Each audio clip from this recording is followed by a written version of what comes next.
Queridos, eu não sei se vai valer para essa prova, mas se eu fosse vocês, eu esperava o que nós vamos falar agora, que já foi definido, o pastor Daniel definiu, é sobre a participação da aula no dia 24, segunda-feira.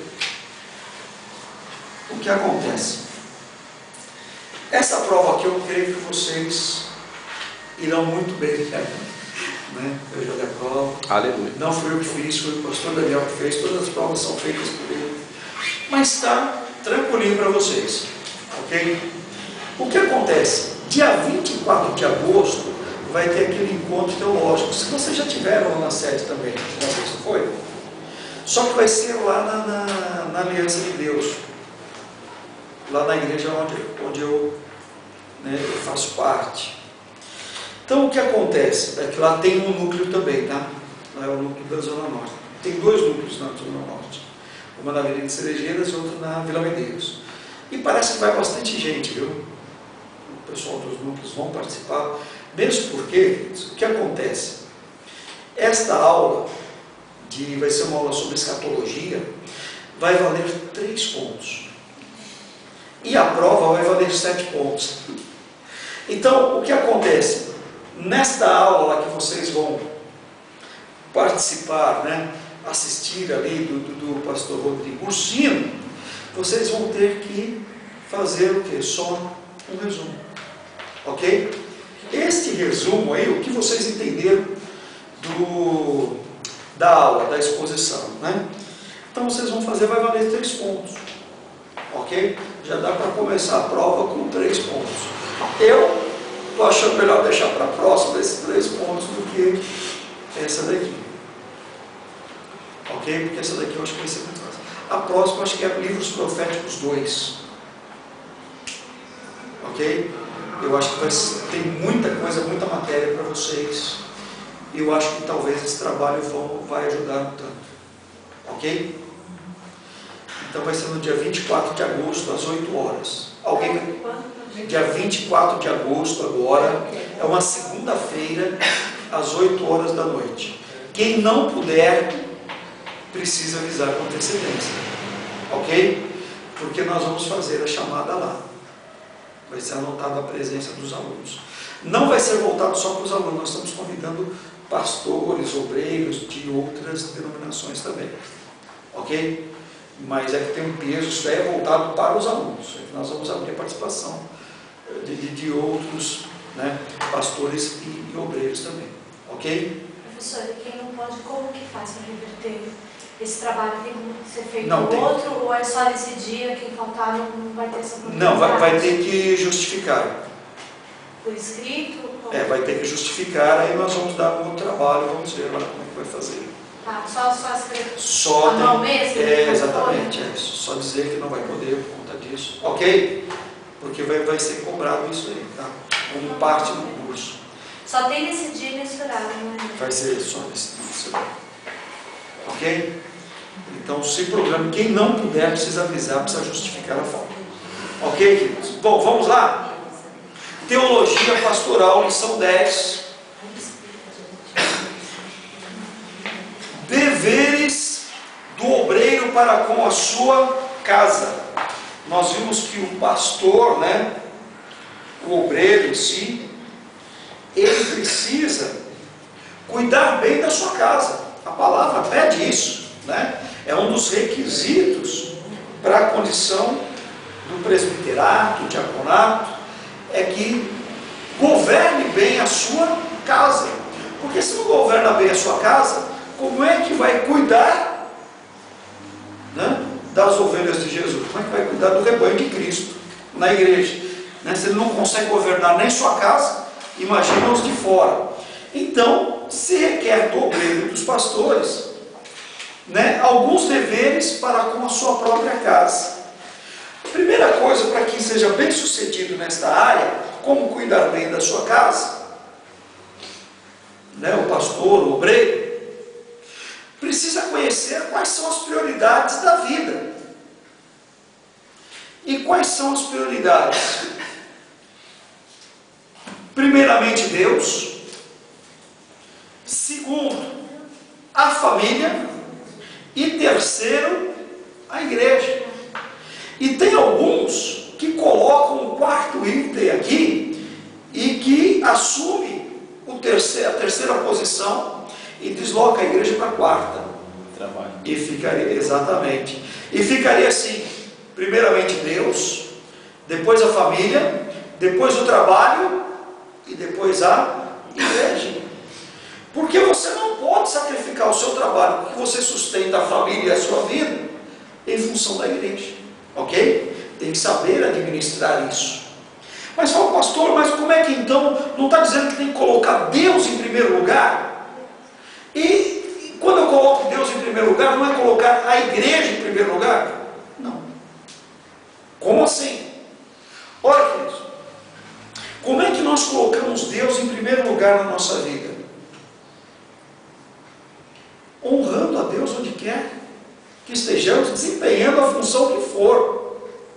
Eu coloco Deus em primeiro lugar na minha vida quando eu cuido bem da minha família, quando eu trato bem a minha esposa, quando eu trato bem os meus filhos, quando eu sou bom exemplo de casa, eu estou colocando que Deus em primeiro lugar.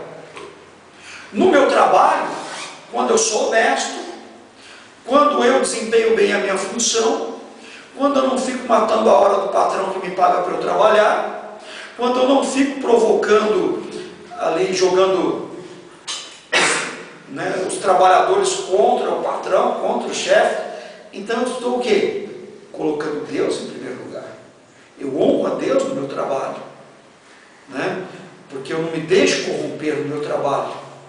Então eu estou colocando Deus em primeiro lugar.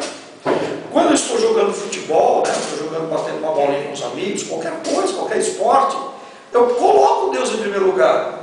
Eu não vou falar palavrão, eu não vou usar de força demasiada a ponto de machucar o meu, ali no momento pode ser até visto como adversário, mas é meu irmão, é meu próximo, é só uma brincadeira. Então eu estou colocando Deus em primeiro lugar. Isso é colocar Deus em primeiro lugar. É óbvio que também colocar Deus em primeiro lugar é que eu tenho que reservar um tempo para a leitura da palavra,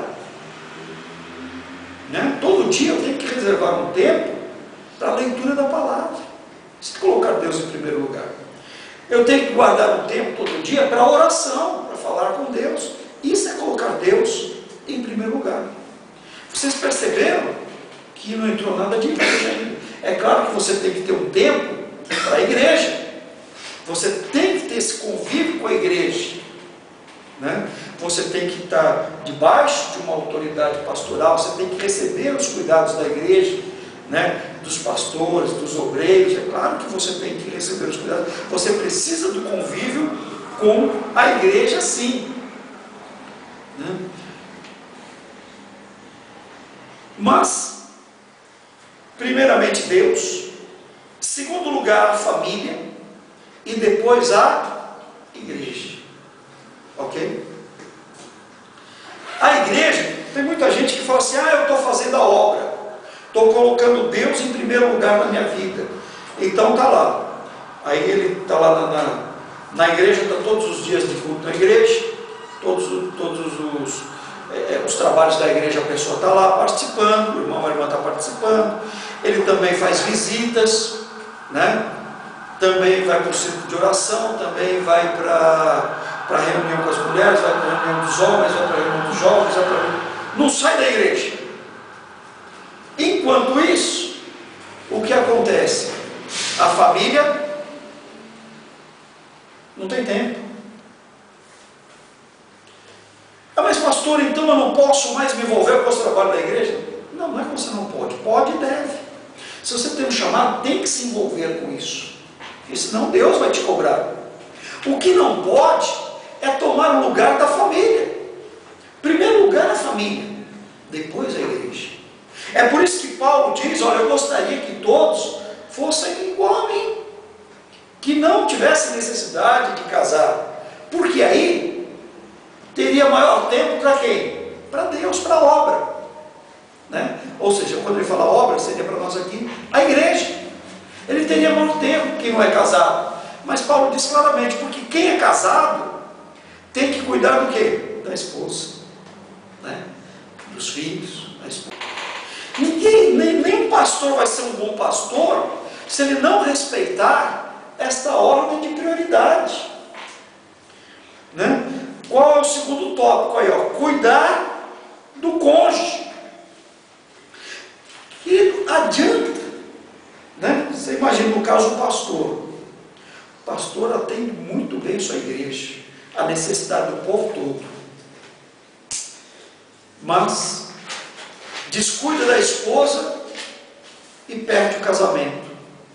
Ou a pessoa que se dedica num trabalho, né, na empresa, ele está lá, ele faz vários cursos, faz isso e quer crescer na empresa, tal, dedicação máxima para a empresa.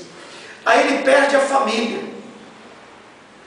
A esposa vai embora, os filhos saem de casa. Valeu alguma coisa o sucesso dele ou dela? Se perdeu a família? Não valeu nada. A minha primeira obrigação é para com a minha família. Nós vimos aqui, aquele que não cuida dos seus é pior do que o quê? Incrédulo. Pior do que o incrédulo. Porque não cuida da família. A primeira obrigação do crente é cuidar da família. Do pastor, do obreiro, do presbítero, do diácono também. Primeiro a família. E em primeiro lugar está o cônjuge. O obreiro deve cuidar do seu cônjuge. O homem deve cuidar da esposa. E a esposa deve cuidar do seu marido. Olha o que Paulo diz em Colossenses para aqueles que querem exercer o cargo, né, de presbítero, de diácono, de obreiro, olha lá, que o homem não deve se irritar com a esposa. O marido deve coabitar com ela com entendimento, compreensão, dando-lhe honra como o vaso mais fraco, como sendo ela coerdeira da graça da vida. Tem que cuidar da esposa, e vice-versa, viu também, que é a esposa do marido. Mas como naquela época só os homens podiam ser os obreiros, então por isso que a palavra está voltada dessa forma, tá? Mas é tanto o homem quanto a mulher tem que cuidar, né, do seu cônjuge. Inclusive a advertência, né, é a seguinte: para que vossas orações não sejam impedidas. Então o que adianta aquele irmãozinho, aquela irmãzinha, né, que gosta de aconselhar o povo, ora, né, e o povo busca ele para oração, se ele não cuida bem da esposa, se ele não trata bem o seu cônjuge, a oração dele é impedida. Que adianta ele estar orando pelo outro? Não está fazendo nada, não está tendo efeito nenhum. Então, em primeiro lugar, nós devemos cuidar do cônjuge, tratar bem o cônjuge, para que as nossas orações não sejam impedidas. Agora imagina um pastor, um obreiro, né, com as orações impedidas, vai desempenhar bem o ministério? É óbvio que não. Então, primeiro, uma questão de testemunho, né? Se você não tratar bem sua esposa, se a mulher não tratar bem o seu marido, que testemunho está dando para os de fora? Para os vizinhos falar, se for para ficar igual esse povo aí, eu não quero não. Não quero ser crente não. Olha como um trata o outro. Então, primeiro como testemunho. E segundo, porque desagrada a Deus e as orações elas ficam impedidas diante de Deus, os cônjuges brigados, quando não se tratam bem um ou outro. Então precisamos tomar cuidado com isso. O segundo ponto aqui é cuidar dos filhos. Queridos, cuidar dos filhos é obrigação, não é obrigação da escola, da educação para o filho, não é obrigação da igreja. Da educação para o filho é obrigação dos pais. É obrigação dos pais. Não dá para querer cobrar depois da escola, do governo, né? Se bem que o governo, misericórdia, tem que tomar cuidado para não cair na mão desse governo que nós estamos vivendo no nosso tempo. Então, os pais é que têm a obrigação de cuidar da educação dos filhos. Inclusive, né, uma das exigências para o presbiterato, para o diaconato, é de que aquele que está sendo separado para esses ministérios deve ser alguém que cuide bem dos seus filhos, e que os filhos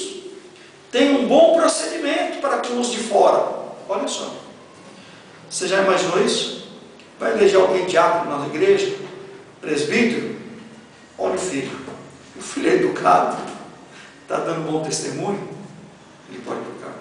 Ah, não está? Não pode ser. Era assim na igreja primitiva. Mas a responsabilidade da educação pertence aos pais. Estava conversando com o pastor Messias há pouco. Ele estava falando do papel da mulher, que nós vamos ver, já está aqui, ó. É o quinto, o papel da mulher hoje. Então eu quero emendar isso do filho, da responsabilidade da educação ser dos pais, com o papel da mulher hoje. Queridos, o papel da mulher hoje foi totalmente mudado. Alguns anos atrás, né, e eu já passei por essa época, né, eu estou acompanhando a evolução dos tempos, o pastor Messias sabe disso aqui também. O que acontece é que quando eu era criança ainda, eu sabia disso, eu via como funcionavam as coisas. A mulher, eram poucas mulheres que trabalhavam. A mulher não trabalhava, só os homens trabalhavam. E não é porque era uma sociedade machista, não. É porque quando Deus criou a família, Ele criou para que o homem fosse o provedor da casa e a mulher tivesse a função de educar a casa. Ela tinha responsabilidade, ela era o governo da casa. Nessa condição, eu estava comentando aqui com o pastor Messias, a função da mulher na família era muito mais nobre do que a do homem. Porque a função do homem era ser o provedor da casa, trazer o alimento, manter a casa, a roupa, cuidar da família, ter um teto, ter roupa, ter comida, era isso que o homem fazia. Mas a mulher, a função da mulher, além de cuidar de todo o trabalho da casa, a principal função da mulher era a educação dos filhos. Quando o filho ia para a escola com 7 anos de idade, ele já ia alfabetizado por algumas mães, porque pegava os filhos e ela mesma ensinava.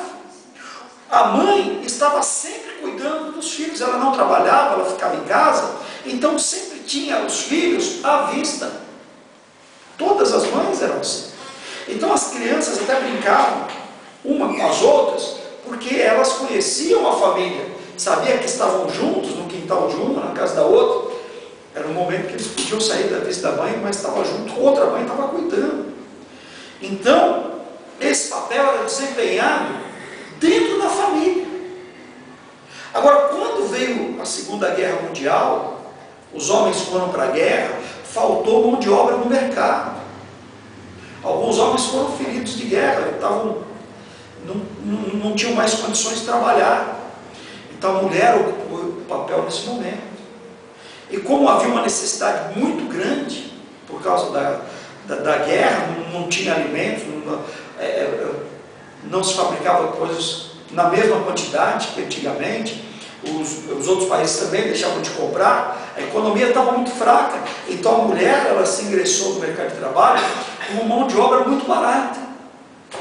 E isso depois agradou, né, os proprietários, né, os patrões. Agradou. Por quê? Viu que ela podia fazer o mesmo trabalho que o homem e não tinha os mesmos direitos, e ela ganhava menos. E o que aconteceu com a volta do homem para o mercado? No trabalho base? Diminuiu o valor. E agora, o homem ganhava menos, a mulher ganhava pouco, os dois precisavam trabalhar para dar o mesmo valor que só o homem supriria a casa. E agora foi tirado os dois de dentro de casa, o pai e a mãe. E os filhos como ficaram?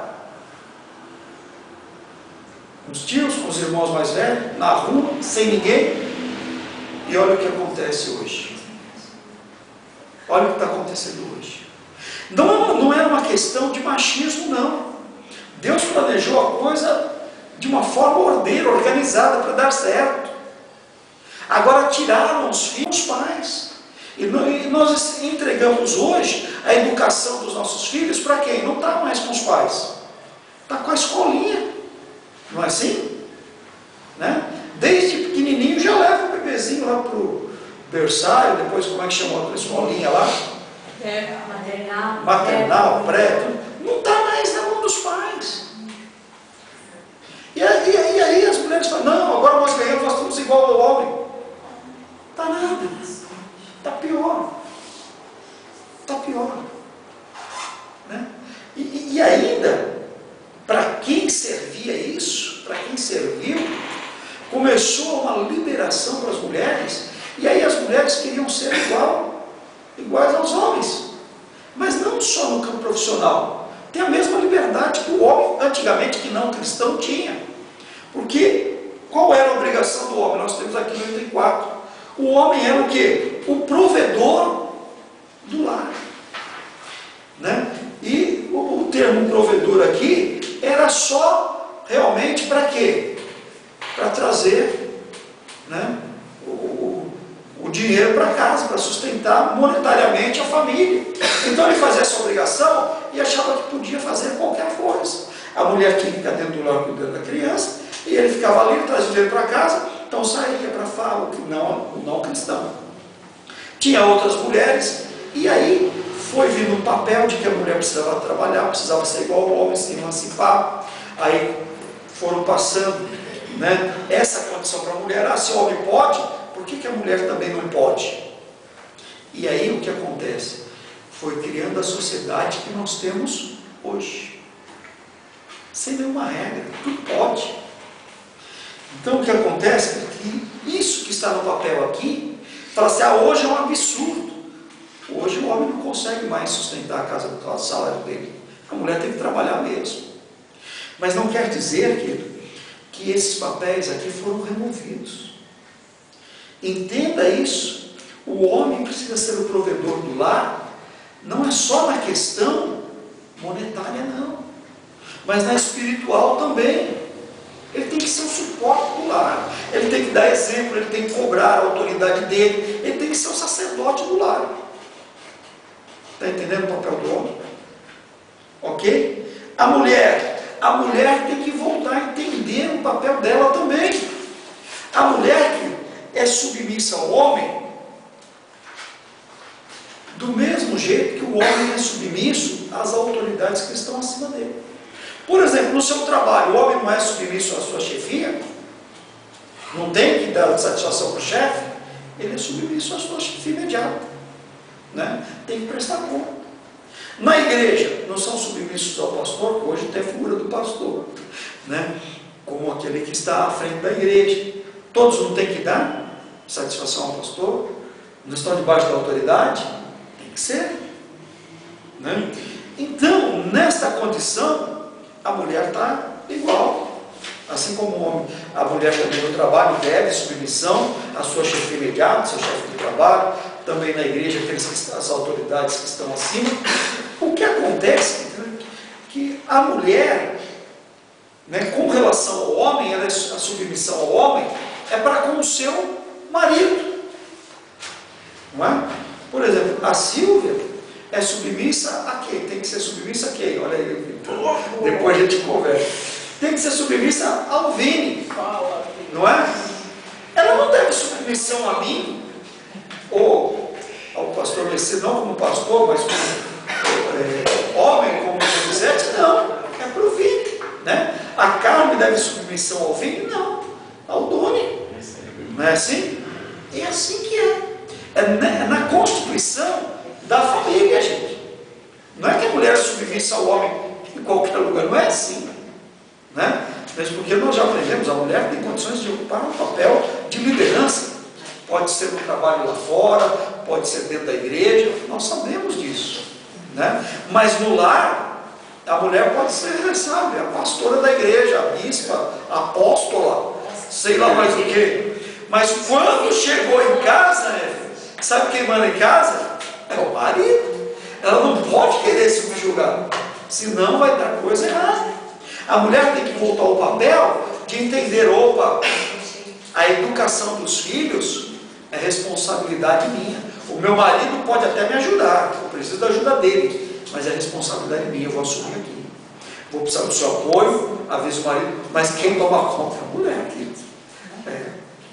Pode até cobrar a ajuda do marido, mas a mulher tem que começar a estabelecer isso. Não estou falando que todas aqui têm que largar o seu emprego e voltar, não é isso. Eu estou falando que dentro do lar, nós temos que manter essa estrutura. Ok? Deu para entender? Deu para entender? Deu para entender. Alguma pergunta? Alguma pergunta? Teria várias. Não, mas parou aí nesses tópicos. Professor, essa prioridade da família em Deus, né? A família, o trabalho em igreja, essa prioridade da família antes da igreja é para a família. No caso, né? Eu, Felipe, meus filhos. Sim. Familiares. Não, perfeito, é isso. Por quê? Porque os meus familiares me cobram muito. E se depender deles, eu não vou mais para a igreja, entendeu? O que precisa tomar cuidado é assim, você não vai deixar de visitar o seu pai, sua mãe, ou uma irmão. doença, uma hora não tem. Não, vai visitar, entendeu? Ah, vai ter um casamento na família. Opa, vou participar, ok? Tem que ir lá. Não pode, vai ter um aniversário. Agora, se todo mundo resolver fazer aniversário no domingo, o que você vai? Você vai antes ou depois da festa. Leva o seu presente, cumprimento, ó, mas eu tenho que ir para a igreja. Ó, estou chegando da igreja agora, mas eu vim trazer uma lembrança, dar um abraço, está aqui. Tá bom. Marca a sua presença, não deixa de ir. Não usa a igreja como desculpa. Tem gente que não quer ir e usa a igreja. Aí fica todo mundo com bronca da igreja. Você não vai. É verdade. Precisa tomar cuidado com isso. Usa a igreja como desculpa para ir na casa de outro parente. Não pode fazer isso, não. Você acontece muito. E não vai usar.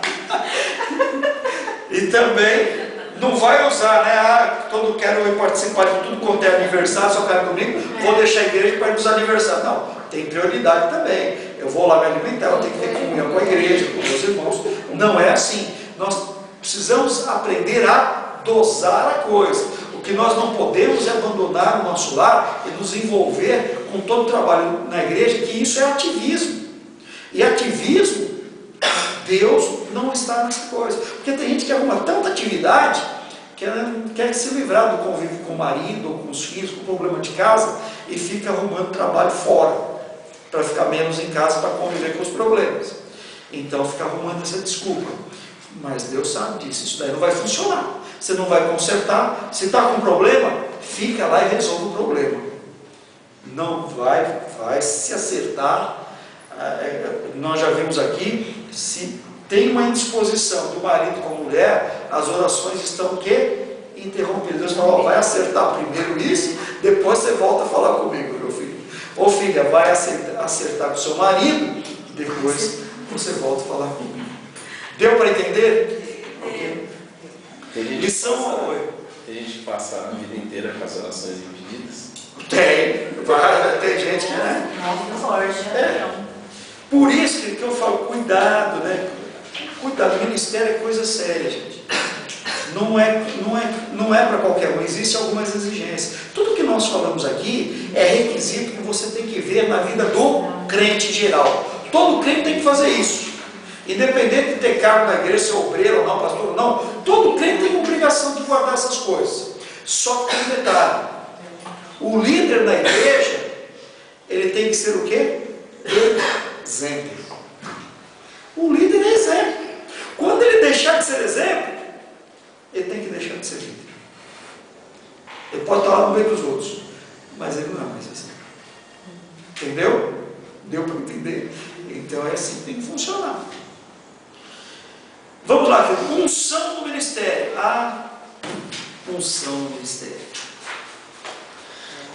Já começa lá com 1 Pedro 1,12, diz assim: aos quais foi revelado que não para si mesmo, mas para vós, eles ministravam estas coisas que agora vos foram anunciadas por aqueles que, pelo Espírito Santo, enviado do céu, vos pregaram o Evangelho.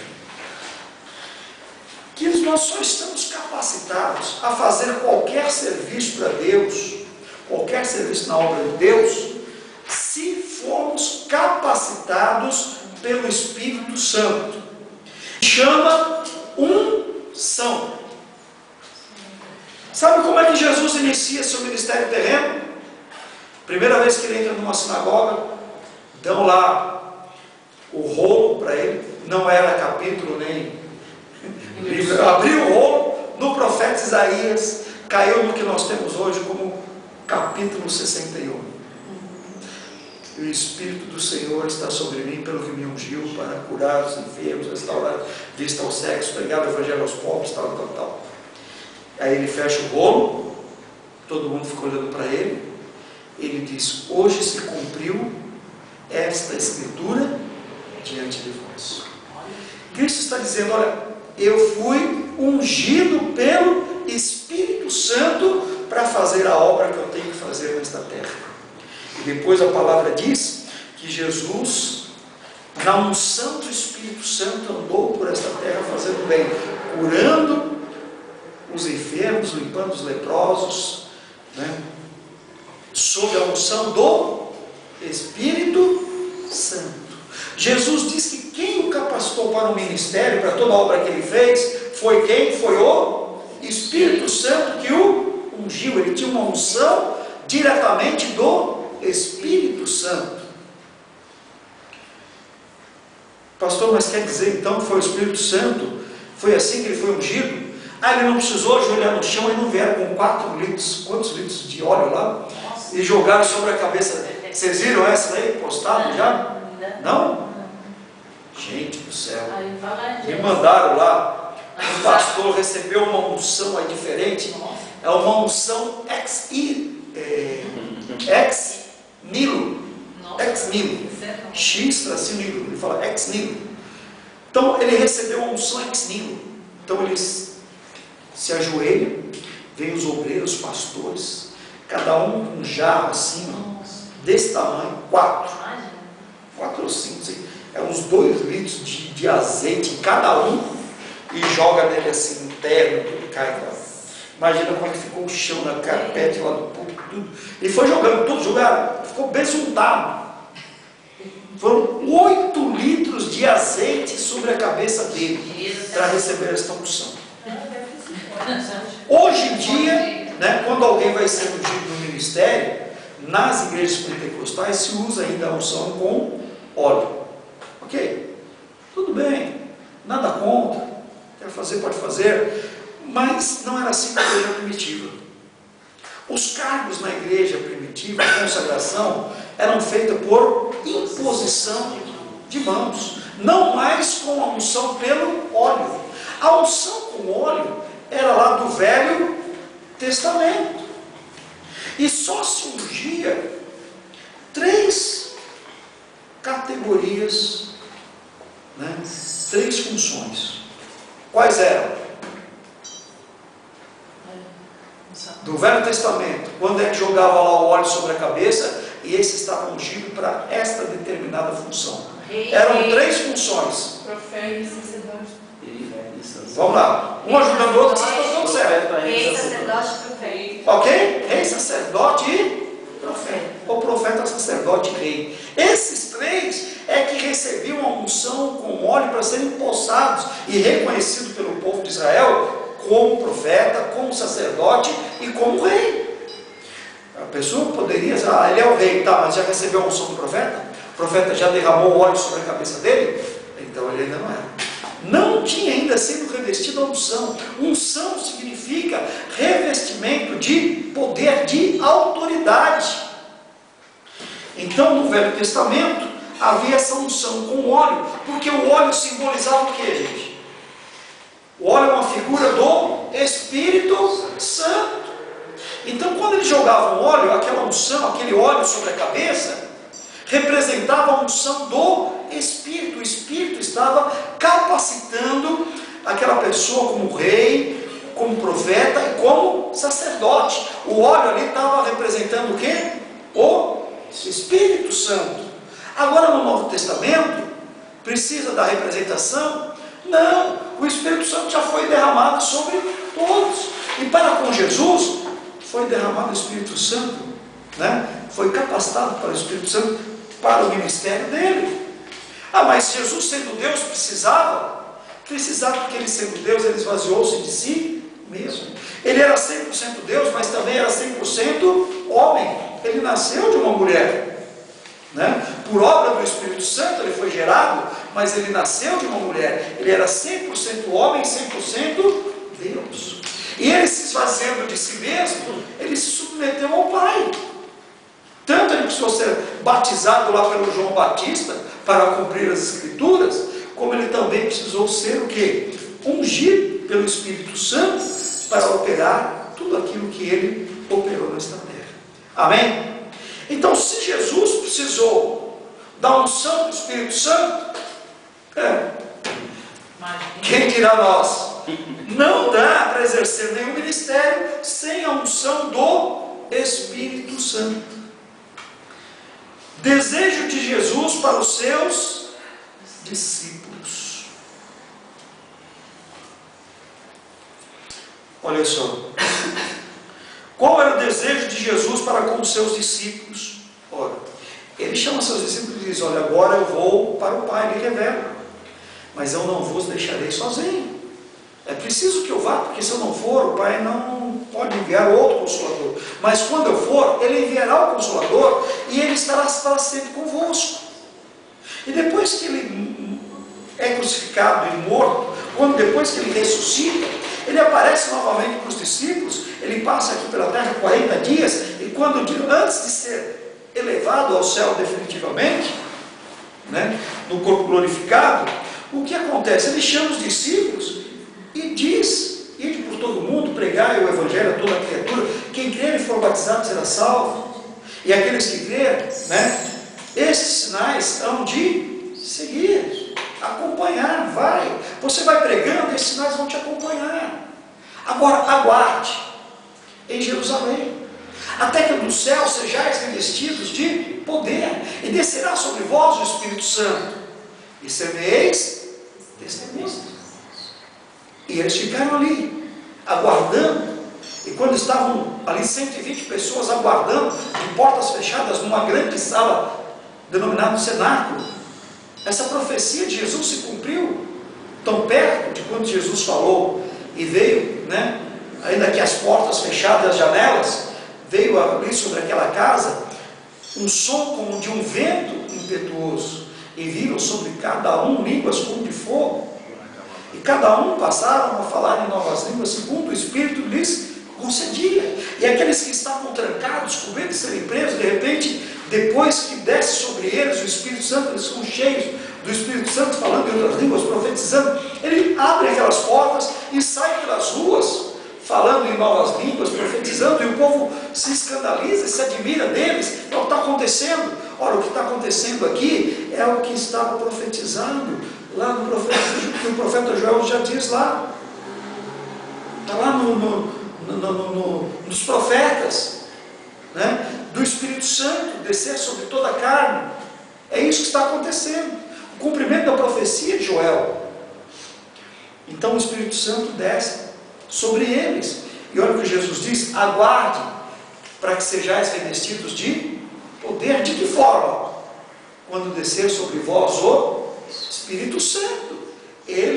O Espírito Santo, há de ungir, de dar poder para vocês fazerem as mesmas obras que eu fiz. Dá para entender de onde vem a capacitação? Vem da unção do Espírito Santo. Este era o desejo de Jesus. Olha lá, Marcos 9:1. Em verdade vos digo que dos que aqui estão, alguns há que de modo nenhum provarão a morte, até que vejam o reino de Deus já chegando com poder. Fala, olha, vocês vão ver o reino de Deus chegando com poder. Vocês serão ungidos pelo Espírito Santo para fazer as mesmas obras que eu faço. Depois da unção, com o Espírito Santo, aqueles discípulos que estavam fugidos, escondidos, com medo de serem mortos também, tal qual foi seu mestre, tal qual foi Jesus, eles fugiram. Pedro voltou a pescar, Tiago, João, cada um voltou para o seu lugar, mas só depois que eles recebem a unção do Espírito Santo, é que eles recebem ousadia e poder para pregar o Evangelho. Aí eles não temem mais e com poder, porque à medida que eles iam pregando, né, Deus colaborava com eles, com o quê? Com poder, com sinais e maravilhas. E tudo isso através da unção do Espírito Santo. Entendendo a unção, o azeite. Bom, queridos, nós vemos lá que o azeite era uma figura do Espírito Santo, aonde? Lá no Velho Testamento. Por isso que eles ungiam tudo. Ungiam lá tudo que estava no tabernáculo, cada peça, né, tudo eles ungiam. Tudo, candelabro, né, as ofertas, cada peça lá do tabernáculo era ungido com óleo, representando o que? A unção do Espírito Santo. Ok? E como eu já falei, na unção de rei, dos profetas, sacerdotes e rei. O azeite é a unção. Já falamos sobre isso. Jesus precisou da unção porque ele esvaziou-se de si mesmo. Pedro ouvia a voz do Espírito, Filipe também, e quantas obras eles fizeram, tais quais as de Jesus, né? Nós vimos a igreja sendo dirigida pelo Espírito Santo, quando todos tinham uma questão lá de aceitar ou não, por exemplo, os gentios, né? Porque eles não tinham